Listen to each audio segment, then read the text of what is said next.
தயனத்தை கட்டிக்கொண்டு நாடு கேட்டு போராடிய இளைஞர்கள் சார்ந்த ஒரு கட்சி தான் புலட் கட்சி.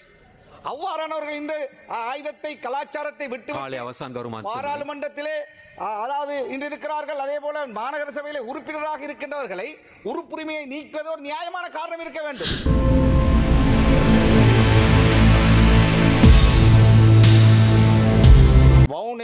முசலி பிரதேசத்திலே அண்மை காலமாக சிஐடியினர் சென்று பள்ளிவாசலில் இருக்கின்ற மௌலைமாரை பயமுறுத்தி விசாரணைகளை செய்கிறார்களாம். ஏனென்று கேட்டால் அங்கே ஒரு மௌலை வந்து பயான் பண்ணிவிட்டு சென்றாராம். அந்த பயானுக்கு ஏன் நீங்கள் எல்லாம் சென்றீர்கள் என்று ஒவ்வொரு பள்ளியாக சென்று இருக்கின்ற மௌலைமார்களை கொழும்புக்கு அழைத்து விசாரிக்கிறார்களாம், அல்லது அங்கு போயும் விசாரிக்கிறார்களாம். எனவே ஒரு அச்சுறுத்தலான ஒரு நிலையை அந்த பகுதியிலே ஏற்படுத்தி இருக்கிறார்கள். தயவு செய்து போலீஸுக்கு பொறுப்பான பிரதி அமைச்சர் இருக்கிறீர்கள், இது சம்பந்தமாக சிஐடி இடத்திலே கேட்க வேண்டும். ஏன் மத தலைவர்களை அவ்வாறு போய் ஏதாவது காரணம் இருந்தால் பரவாயில்லை, யாரோ ஒரு பெட்டிஷன் ஒன்று போட்டு விட்டார்கள் என்பதற்காக ஒவ்வொரு பள்ளியில் இருக்கின்றவர்களை கொழும்புக்கு அழைத்து விசாரிப்பதாக நான் அறிகிறேன். இது சம்பந்தமாக எதிர்காலத்திலே கவனமாக நடந்து கொள்ளுமாறு வேண்டுகோள் விடுக்கின்றேன். அடுத்த விஷயம், வவுனியா மாநகர சபையுடைய தலைவர் காண்டீபன் ஒரு கல்விமான், ஒரு ஆசிரியர், ஒரு நல்ல குடும்பத்திலே உள்ளவர். ஆனால் ஒரு புலட் இயக்கத்தை சார்ந்தவர்.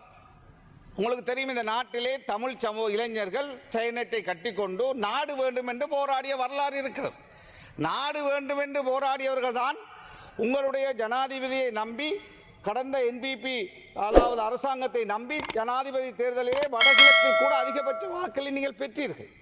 அவ்வாறு உங்களின் மீது ஒரு பெரிய நம்பிக்கையை தமிழ் பேசுகின்ற மக்கள் தந்திருக்கிறார்கள்.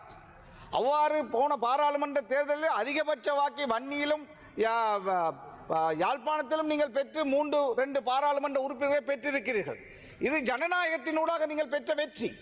ஆனால் அந்த ஜனநாயகம் அழிந்துவிடக்கூடாது. அவ்வாறு தயனத்தை கட்டிக்கொண்டு நாடு கேட்டு போராடிய இளைஞர்கள் சார்ந்த ஒரு கட்சி தான் புலட் கட்சி. அவ்வாறானவர்கள் இந்த ஆயுதத்தை கலாச்சாரத்தை விட்டு பாராளுமன்றத்திலே அதாவது இன்று இருக்கிறார்கள். அதே போல மாநகர சபையிலே உறுப்பினராக இருக்கின்றவர்களை உறுப்புரிமையை நீக்குவது ஒரு நியாயமான காரணம் இருக்க வேண்டும்.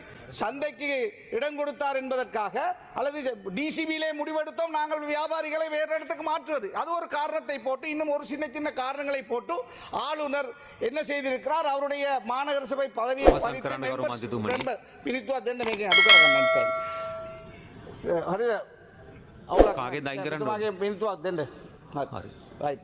எனவே அந்த விஷயத்தை நான் வன்மையாக கண்டிக்கிறேன். வேதநாயகம் அவர்கள் கூட இந்த யுத்தத்தால் பாதிக்கப்பட்டவர். அவர் கூட சிஐடியிலே பல மாதங்கள் அடைக்கப்பட்டவர். அவர் பூலிலே இருந்த பொழுது நான் தான் என்ற அரசாங்கத்தில் அமைச்சராக இருந்த பொழுது அவருக்கு அரசாங்க அதிபர் பதவியை மன்னாருக்கு பெற்றுக் கொடுத்தவர். அவ்வாறு பதவிகளை பெற்ற ஒருவர் இன்று இந்த அரசாங்கத்திலே யாரோ சொன்னதற்காக ஒரு மாநகர சபை உறுப்பினருடைய பதவியை பறித்து மேயர் பதவியை பறிப்பது என்பது ஜனநாயகத்தை இல்லாதொழிக்கின்ற ஒரு குற்றச்செயல். இது வேதநாயகம் வரலாறு முழுக்க செய்த ஒரு மாபெரும் தவறாக பார்க்கப்படும். எனவே இவ்வாறான விஷயங்களை செய்ய வேண்டாம் என்று ஜனாதிபதி அவர்களிடத்தில் மிக தாழ்மையாக வேண்டுகோள் விடுத்து விடைபெறுகிறேன். நன்றி.